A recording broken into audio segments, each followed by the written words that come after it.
Hello Eclipse friends, welcome to the journey to the 2027 total solar eclipse. I can't believe it's already 2 weeks ago since we had the solar eclipse here in Rotterdam, but we already have the next eclipse lined up, the lunar eclipse, which is not entirely total here in Rotterdam, but we're gonna try to live stream it anyway. So in today's video we're gonna talk about how to find a spot where to watch an eclipse from. What's this lake got to do with that? Stay tuned and find out. Like many things, research starts online. I like the website timeanddate.com.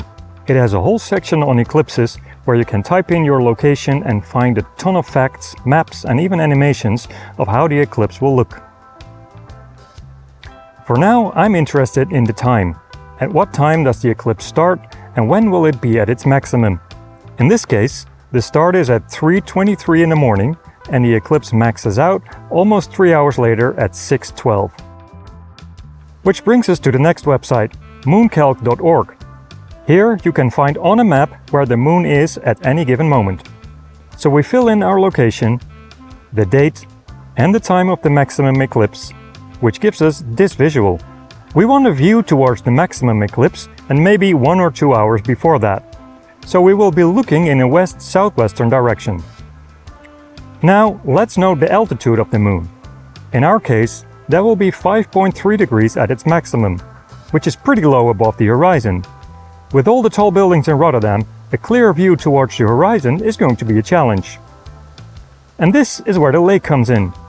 From the shore, a lake usually offers pretty good and unobstructed views towards the shore across. And since I know this location, I know from the northeastern shore one has a great view of the skyline. Just like with the solar eclipse, we might get a nice image of the lunar eclipse right over the buildings in the distance. But we shouldn't bet on just one horse. I have 2 other spots in mind. And while online research is a good start, these websites and tools like Street View will only get you so far, which in the Netherlands means let's go for a bike ride.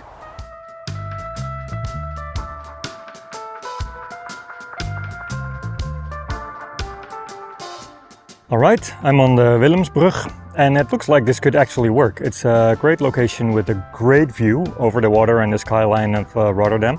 During the lunar eclipse it's nighttime obviously, so we have a nice lit up skyline on that side.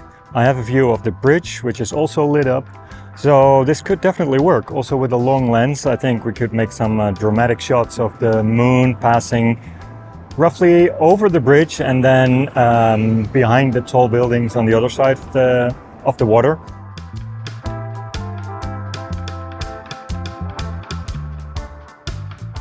One challenge though, the bridge moves a little bit because of the wind and traffic. I don't think there's going to be a lot of traffic during the night, but it might not be totally stable for the tripod shot. So I don't know if it's going to work here. But I do like the location and the views it offers. Another tool I like to use is an app called Sun's Path, a free app that shows the location of the sun and the moon, just like the website we saw earlier, but with the added benefit of an augmented reality view. Unfortunately, the compass of my phone is a bit off, so this view is not 100% accurate, but it gives a good idea where and how high the moon is on any given time.